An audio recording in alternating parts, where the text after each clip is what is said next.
इंदूर हैदराबाद महामार्गात मुक्ताईनगरच्या जमिनीचं भूसंपादनात जाणार म्हणून खडसेंनी जमीन घेतली।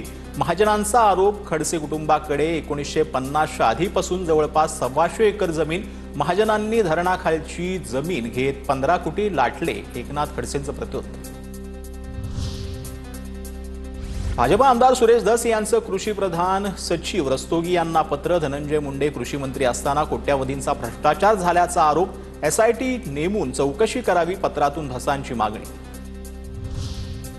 मिठी नदी घोटाळ्यात मोठे मासे नाहीत तर गाळ खाणारे डुक्कर आहेत। घोटाळ्याची व्याप्ती 100 कोटीहून जास्त, प्रसाद लाड यांचा दावा। मुंबईत विधिमंडळ आश्वासन समितीची बैठकीत मिठी नदीतील गाळ काढण्याच्या कंत्राटासंदर्भात चर्चा। कंत्राटासंदर्भात चौकशी करून माहिती समोर आणण्याचे आदेश। ठाकरे बंधू एकत्र आले तरी दोघांची ताकद काय? नारायण राणेंचा सवाल तर नारायण राणे भाजपचे आश्रित, त्यांनी प्रगल्भ वक्तव्य करावीत। राऊतांचा राणेंवर पलटवार।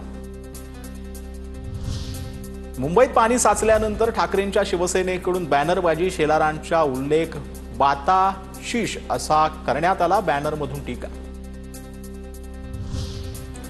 छत्रपती संभाजीनगर एन्काउंटर प्रकरणाचा सीआयडीकडून तपास सुरू। घटनास्थळावरील वादग्रस्त हॉटेल सील, अमोल खोतकर या आरोपीचा करण्यात आला होता एन्काउंटर।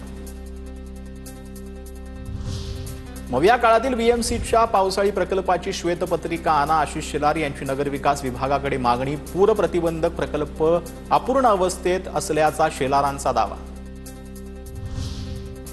अहिल्यानगरच्या चौंडीमध्ये पुण्यश्लोक अहिल्यादेवींच्या स्मृतिस्थळ विकास आराखड्यासाठी मंजुरी। अजित पवारांच्या नियोजन विभागाकडून 681 कोटी रुपयांच्या खर्चास मान्यता।